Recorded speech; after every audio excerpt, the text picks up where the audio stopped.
I didn't set out to buy a Ouija board. It sort of found me. A few months back, I was helping clear out my late aunt's house.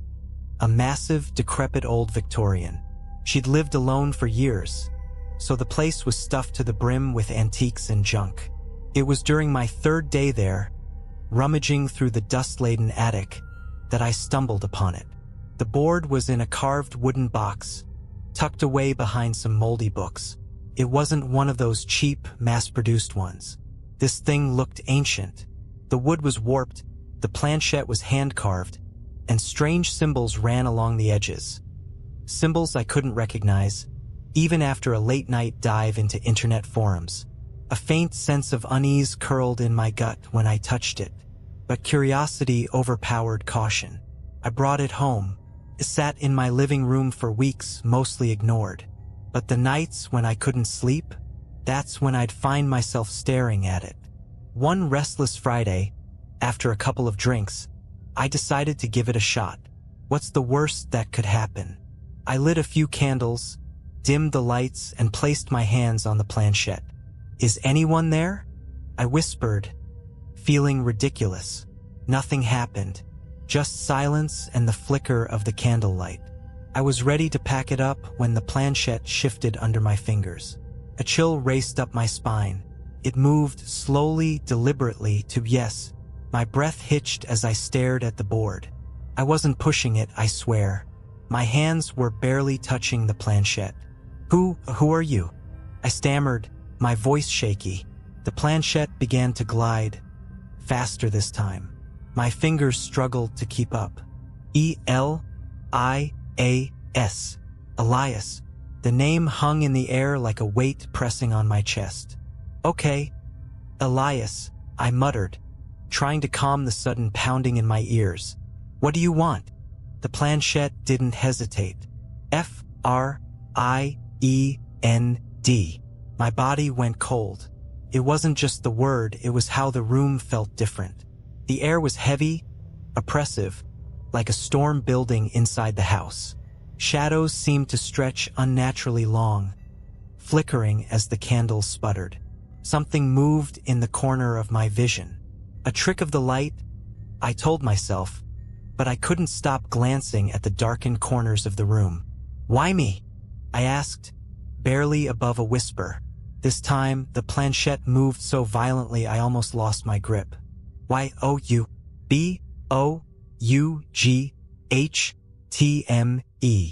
I didn't buy you," I protested, my voice cracking. "I found you." The flames of the candles rose suddenly, their light casting strange, twisting shadows against the walls. My heart slammed against my ribs. The planchette spelled another word. DEBT. "What debt?" I shouted, slamming my fists on the table. "What are you talking about?" The answer was immediate and chilling. SOUL. "No," I said, shaking my head like a child refusing to hear a ghost story. "This is a joke. You're just some spirit trying to mess with me, right? Right?" The candles went out. Complete darkness swallowed the room. My heartbeat thundered in my ears, and I groped for my phone, my lighter, anything to bring light back. But the second I reached for the Ouija board, the candles reignited on their own. Except now they burned blue. "Elias," I said, my voice trembling. "What do you mean, soul?" The planchette darted across the board, faster than before. I almost couldn't read it. THEYARECOMING.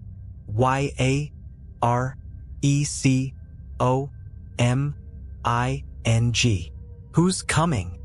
I shouted, standing so fast I knocked over my chair. A knock sounded at the front door. I froze. It wasn't an ordinary knock. It was slow, deliberate. 3 heavy thuds. My skin prickled. I glanced at the clock. 2:33 a.m. No one should have been at my door. "Elias," I whispered, my voice shaking. "Who is it?" The planchette moved with purpose. DONOTOPENIT.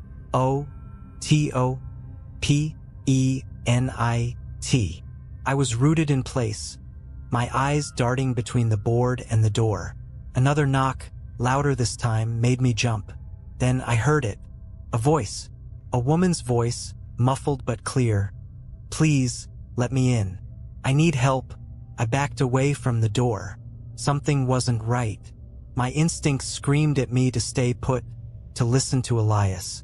But the voice sounded so human, so desperate. "Please," the voice cried again. "It's cold out here. I'm hurt."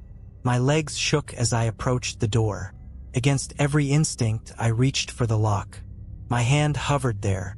Then Elias spelled out 2 words. T-O-O-L-A-T-E. I stopped. Too late for what? The door slammed open, and the candles went out again. The door didn't just open. It flew inward, slamming against the wall with enough force to shake the house. A gust of freezing air whipped through the room, snuffing out the blue flames. But there was no one standing in the doorway. At least, not at first. Shadows began to stretch across the threshold, long and clawed, twisting in impossible shapes. The air crackled, thick with a static charge that raised every hair on my body. My lungs felt heavy, like I was trying to breathe underwater. Then I saw her. She stepped into the room, but something was wrong, deeply wrong. Her body didn't move like a person's. It was jerky, like a broken marionette being forced to perform. Her head was cocked at an unnatural angle, and her eyes were black pits, glistening like oil. "Help me," she croaked, her voice a rasp that no longer sounded human. "Please." I couldn't speak, couldn't move. My legs felt welded to the floor. The woman thing took another step closer, her bare feet leaving behind wet, inky footprints that sizzled against the wooden floorboards. Behind me, the Ouija board started vibrating. The planchette skittered across the board on its own, spelling out a frantic message. G-E-T-O-U-T. The creature's head snapped toward the board, and a guttural growl erupted from its throat. With horrifying speed, it lunged at the table. Its claws, or what used to be hands, ripped through the air, scattering the board and planchette across the room. The symbols on the edges of the board began to glow faintly, like they were fighting back. "Elias!" I screamed, backing into a corner. "What do I do?" The planchette, lying on its side near the overturned table, twitched and spelled out a single word. "Are you in?" The woman, or whatever she was, snapped her gaze back to me. Her jaw unhinged, stretching impossibly wide, revealing rows of needle-sharp teeth. Her scream was deafening, a sound that rattled my bones and pierced straight into my skull. I bolted. I sprinted toward the back door, my socks slipping on the hardwood as I fumbled for the latch. Behind me, I could hear her, it following, not running, dragging, that awful, wet scraping sound, like nails on a chalkboard, but heavier, more deliberate. "Please," she called again, her voice twisting, shifting from the woman's earlier cry to something deep, guttural, and filled with malice. "Don't leave me. Don't you want to help?" I wrenched the door open and stumbled into the backyard. The freezing night air bit at my skin, but I didn't care. I just needed distance, space, anything to get away from that thing. The yard stretched into a dense patch of woods, and without thinking, I ran toward the tree line. The ground was uneven, roots and rocks threatening to trip me with every step. Behind me, the sound of dragging grew louder. She wasn't just following, she was gaining. I made it into the trees, but the darkness was suffocating. My phone was still in the house, the candles and lights far behind me. The only illumination came from the faint glow of the moon filtering through the branches. "Run all you want," her voice hissed, slithering through the shadows. It seemed to come from everywhere at once. "It won't matter. You're mine." A cold, slimy hand shot out from the darkness and grazed my shoulder. I screamed, stumbling forward and crashing into the underbrush. I twisted to look behind me. She was there, crouched low like an animal. Her limbs bent in ways they shouldn't, her head cocked to one side as though she was studying me. Her black, empty eyes gleamed in the moonlight. The Ouija board's final warning echoed in my head. Run. I scrambled to my feet and kept moving, ignoring the sharp pain in my ankle. The trees seemed to close in around me, their gnarled branches reaching down like skeletal fingers. The sound of dragging was joined by another noise now, a wet, guttural laugh that turned my stomach. And then I saw it. A light. It was faint, barely visible through the trees, but it was enough. I forced my legs to keep moving, my breath coming in ragged gasps. The light grew brighter as I drew closer, and for a moment, hope flared in my chest, until I saw what it was. The Ouija board. It was lying in the dirt, the symbols along its edges glowing faintly. The planchette was there too, upright and still. How? I'd left it behind. No, I whispered, backing away. This isn't real. This can't be real. The woman appeared again, stepping into the circle of light cast by the board. Her grin stretched impossibly wide, and she raised a hand to point at the board. Your turn, she said, her voice dripping with venom. The planchette began to move on its own. No, I whispered again, shaking my head as the planchette skittered across the glowing board. I'm not doing this. The woman, or whatever she was, didn't reply. She simply stood there, her limbs bent grotesquely, her empty eyes locked on me. The planchette moved faster, spelling out words that I could barely bring myself to read. P-L-A-Y. I stumbled backward, desperate to put more distance between me and the board. My back hit the rough bark of a tree, and for a moment, I felt trapped, pinned between the thing in front of me and the suffocating dark woods behind me. No, I shouted, finding a flicker of defiance. You don't control me. The planchette stopped abruptly, and for a moment, there was silence. Then her head snapped toward me, her grin twisting into something far worse, a sneer filled with razor-sharp malice. You brought me here, she hissed, her voice layering itself over Elias's name like a broken radio. You opened the door. I didn't know. I started, but she cut me off with an ear-splitting scream that made my knees buckle. The ground around the Ouija board cracked, glowing with an unnatural light. Roots twisted up from the earth, coiling around the board as though trying to pull it back into the ground. The symbols flared brighter, pulsing in time with my racing heart. The planchette moved again, spelling something new. S-A-C-R-I-F-I-C-E.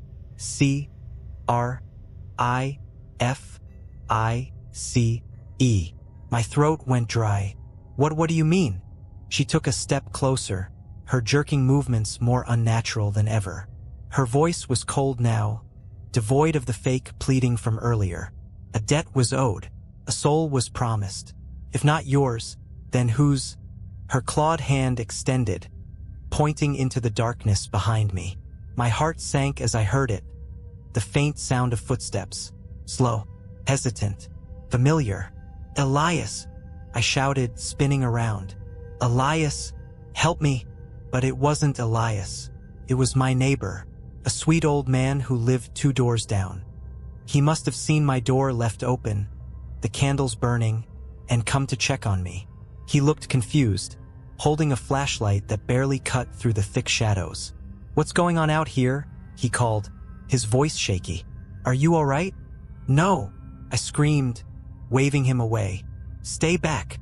But it was too late. The woman, or whatever monstrous thing she truly was, turned her attention to him. Her grin widened, and she darted forward with terrifying speed, her limbs twisting unnaturally as she leapt. No! I screamed, lunging after her, but I was too slow. She was on him in an instant.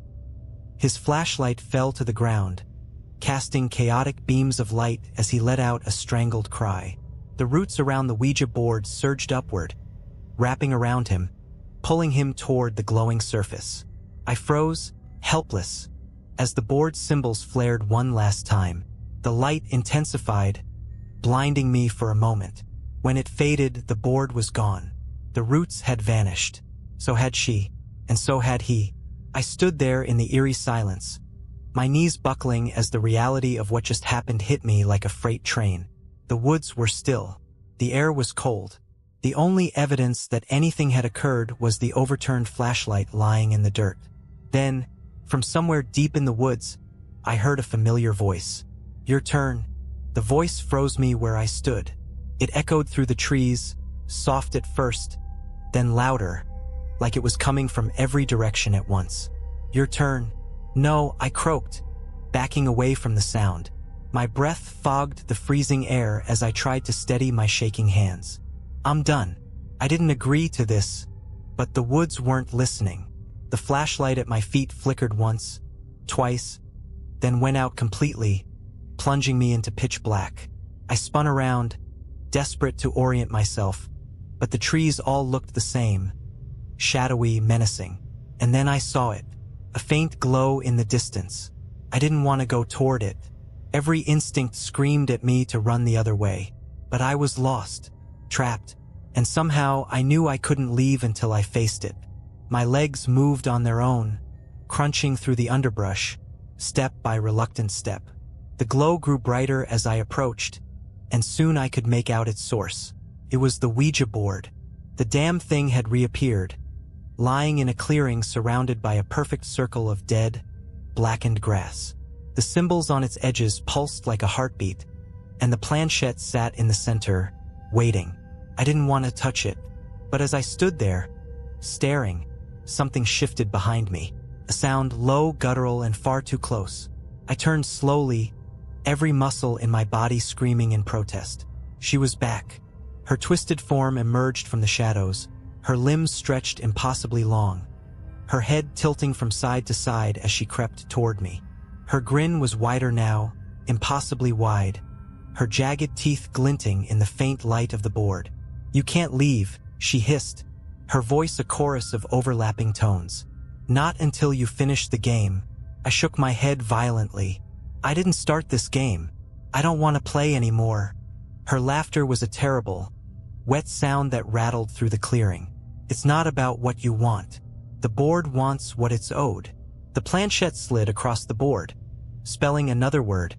CHOOSE. "What do you mean, choose?"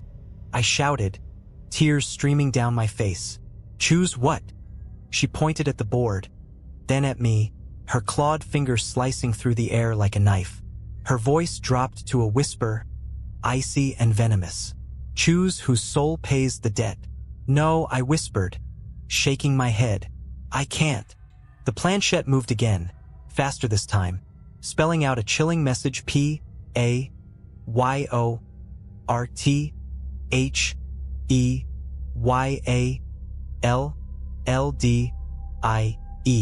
Images flooded my mind, my friends, my family, my neighbors, all of them, faces twisted in terror as they were dragged into the same void as my poor neighbor.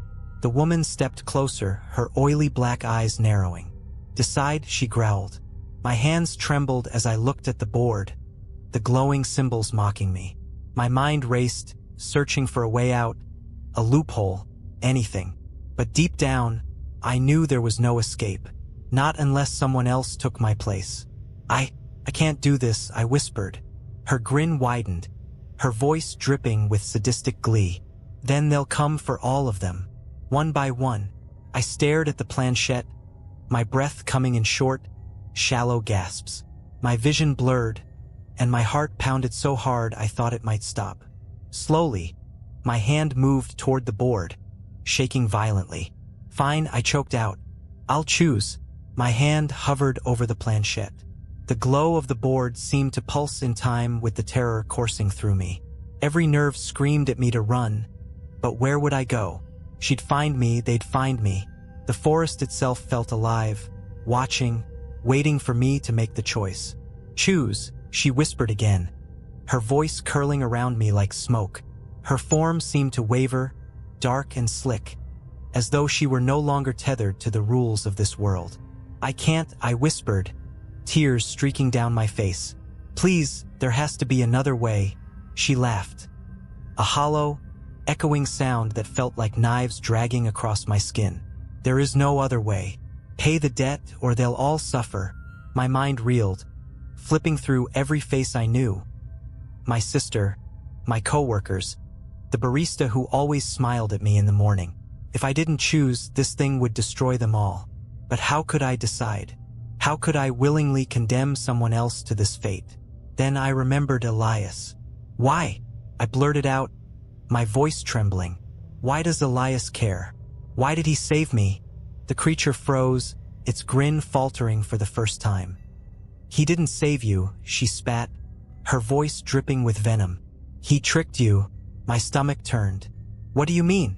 She moved closer, her oily black eyes boring into mine. Elias isn't your savior.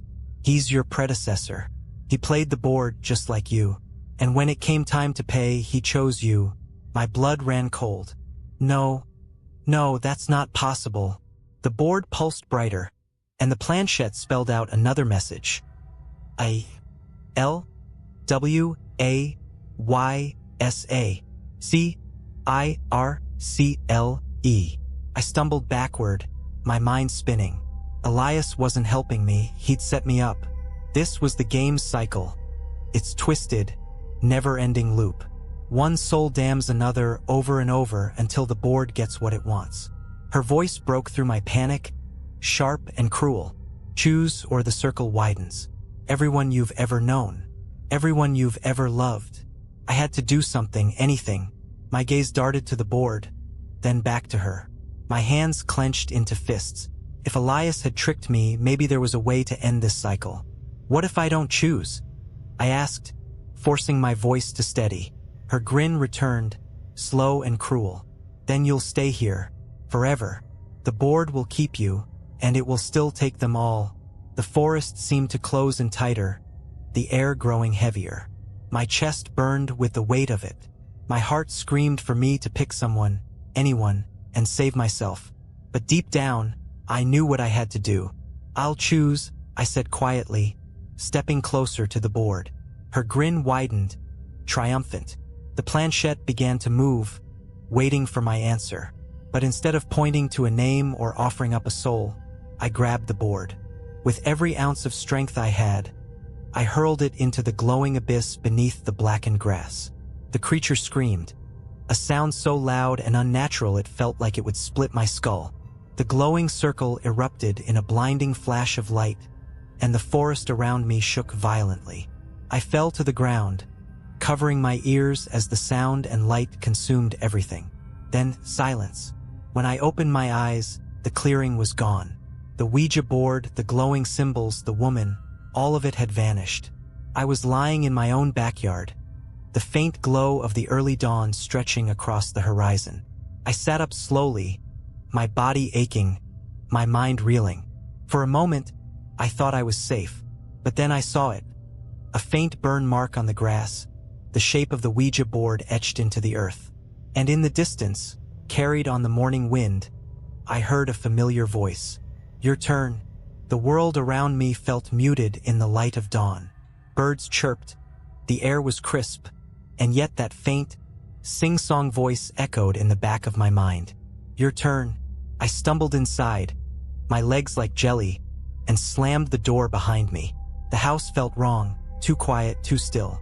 My chest heaved as I scanned the room, expecting to see her, or the board, or some remnant of the nightmare I had just survived.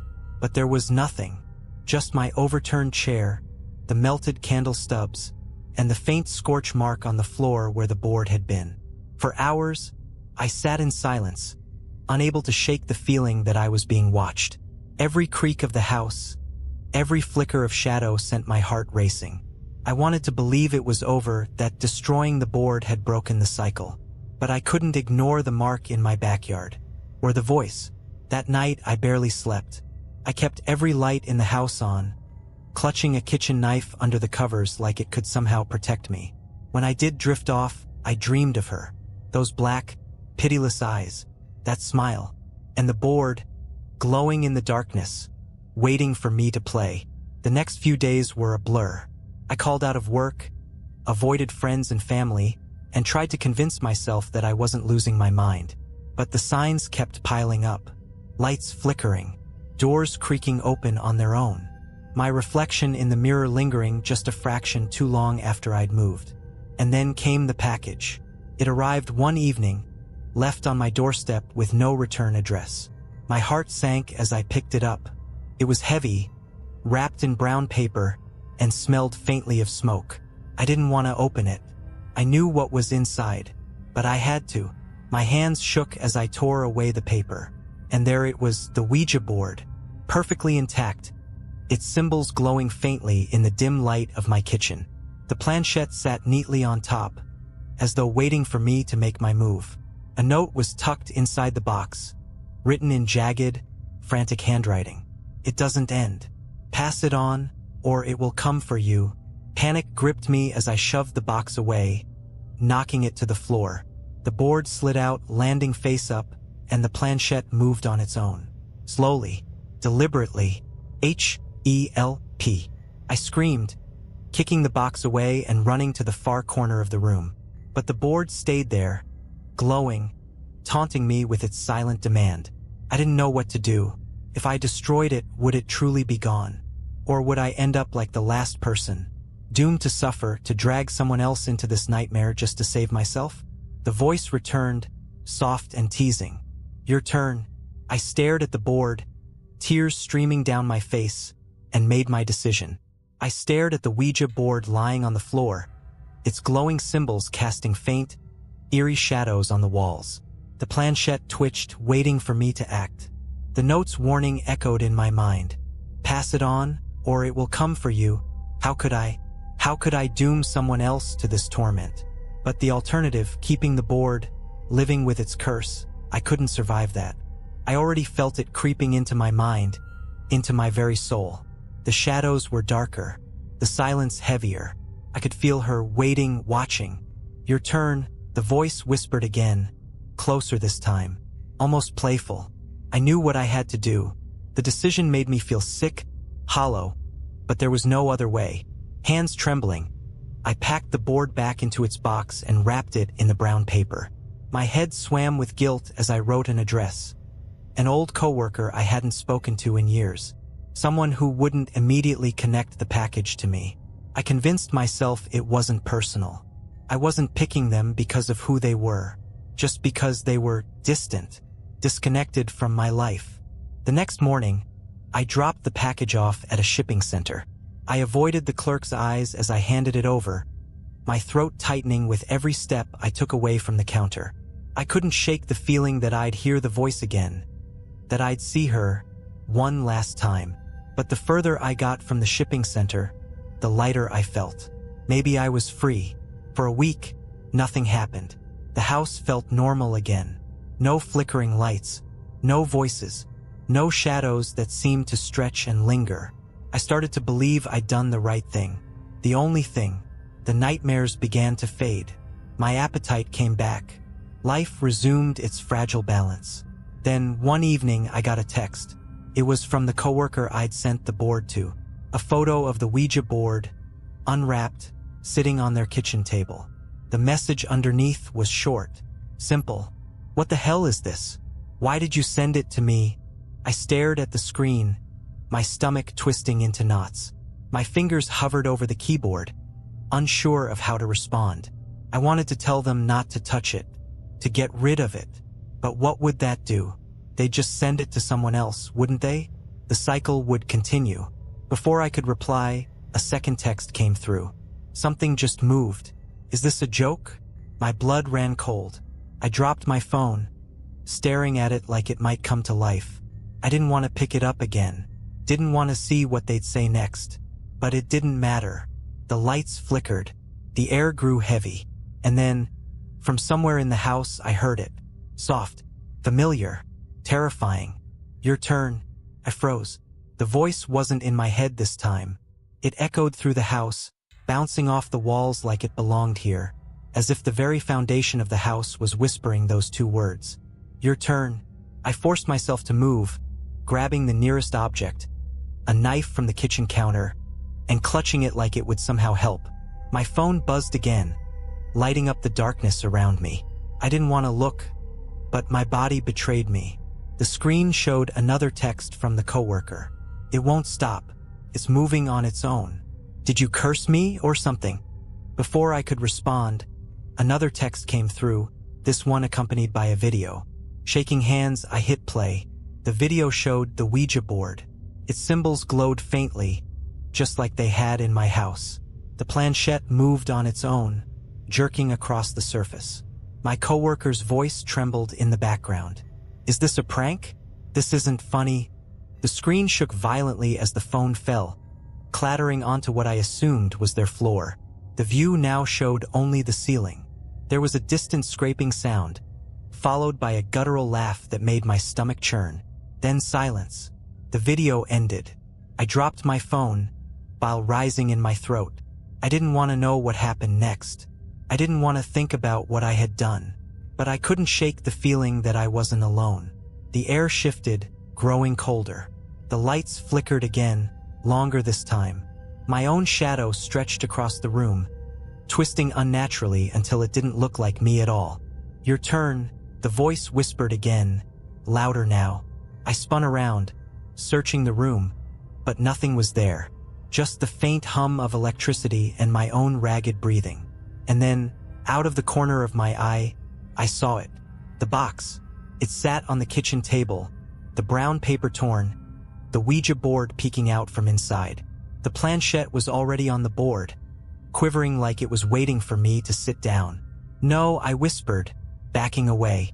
I sent you away. You're gone. You're gone. The voice laughed, a cruel, mocking sound that filled the room. The game isn't over. It never ends. The box slid across the table toward me, the board spilling out onto the surface. The symbols blazed brighter than before, illuminating the room in an unnatural, pulsing glow. The planchette moved on its own, spelling out one final message. P-A-Y. I don't know what happened next. All I remember is screaming. The lights went out completely, and the room was swallowed by darkness. Something grabbed me, cold, slimy, unrelenting. I fought, clawed, and kicked, but it didn't matter. When I woke up, I was lying on my kitchen floor. The board was gone. The house was quiet again. For a moment, I thought it was over, until I turned my head and saw the scorch mark on the floor. Larger this time, spreading like a stain across the wood. And I knew it wasn't over. It would never be over. The game always comes back. I couldn't sleep after that night. Every creak of the house, every rustle of wind outside felt like a taunt. It wasn't over. How could it be? The scorch mark in the kitchen seemed to grow larger every day, spreading like a malignant tumor across the floorboards. I tried scrubbing it, sanding it, even replacing the wood. But no matter what I did, the mark always came back. And the whispers followed. At first, they were faint, almost indistinguishable from the wind. But as the days passed, they grew louder, more distinct, a constant chant. Your turn, your turn, your turn. I couldn't take it anymore. I was losing my mind. Sleep was impossible. Food tasted like ash. I quit my job, ignored my friends, avoided my family. Every moment of every day was consumed by the board. Even when it wasn't there, I felt it. Watching, waiting. Then one night I made a decision. I drove out of town, far into the countryside, where the roads turned to dirt and the stars burned bright in the black sky. The box was in the passenger seat, wrapped in layers of duct tape and plastic bags. I hadn't dared to open it since that last encounter, but I could feel its presence, like a weight pressing down on my chest. I found a clearing in the woods, miles from the nearest house. The air was cold, and the trees loomed over me like silent sentinels. My hands shook as I grabbed a can of gasoline from the trunk and poured it over the box. This ends here, I muttered, striking a match. I'm done. The flame caught instantly, roaring to life as it consumed the box. I watched as the plastic melted and the wood charred, the symbols burning away into nothing. Smoke rose into the sky, thick and black, but I didn't feel relief. I felt dread. The flames flickered, dimming for just a moment. And then I saw it. Her face. It appeared in the fire, twisted and screaming, her black eyes burning like coals. Her voice cut through the crackling flames, sharp and vicious. You can't end it. You can only pass it on. The fire exploded, sending me stumbling backward. When I opened my eyes, the clearing was empty. The box was gone, but the scorch mark was there, etched into the ground, smoldering faintly. I drove home in a daze, my hands gripping the wheel so tightly they turned white. When I walked into my house, the smell of smoke hit me immediately. The lights flickered, and sitting on my kitchen table, perfectly intact, was the Ouija board. The planchette moved as I stared at it, frozen in horror. P-A-S-A-S-I-T-O-N.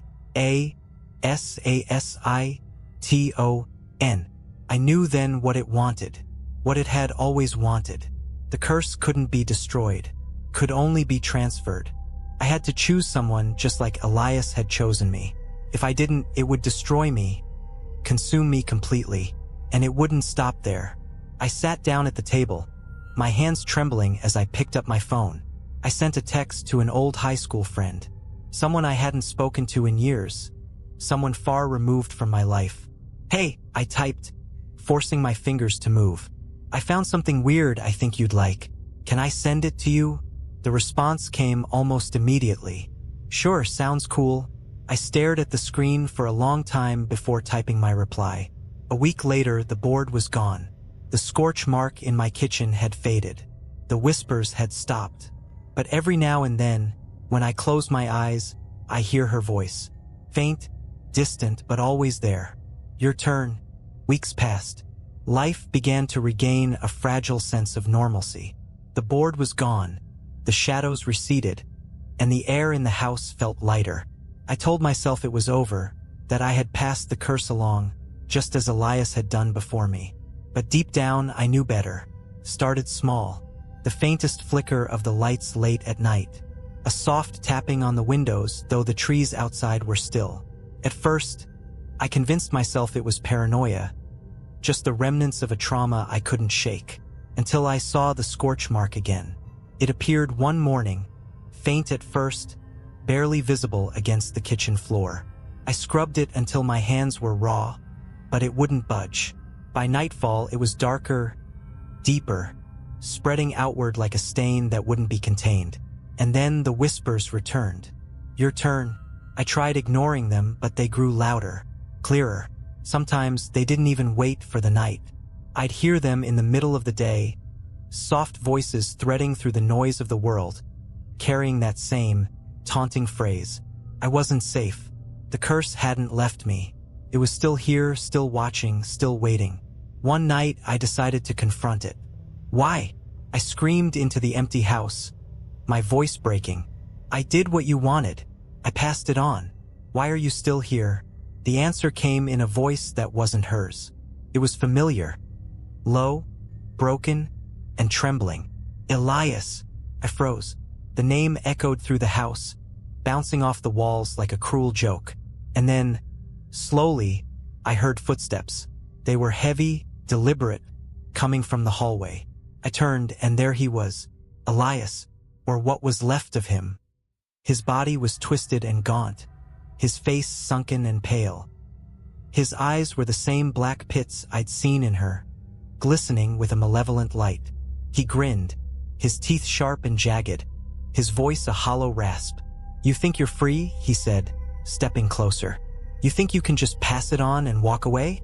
I backed away, my legs trembling. I followed the rules." He laughed, a dry, rattling sound that sent shivers down my spine. "The rules were never for you.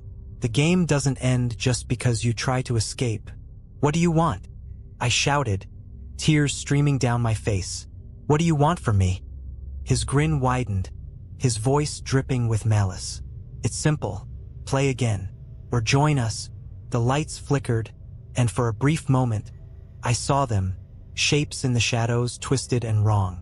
Dozens of them, maybe hundreds, their eyes glowing faintly as they watched from the corners of the room. They were the others, the ones who hadn't passed it on, the ones who had lost. Elias took another step closer, his shadow stretching across the floor. "Your turn." I don't remember what happened after that. I woke up on the kitchen floor, drenched in sweat, the house deathly quiet. The scorch mark was gone. The whispers had stopped. For now. But I know it's not over. The board will come back, just like it always does. And when it does, I'll have a choice to make. Because the game never ends, and it's always your turn. I knew it couldn't go on like this. The shadows, the whispers, the scorch marks. They weren't just lingering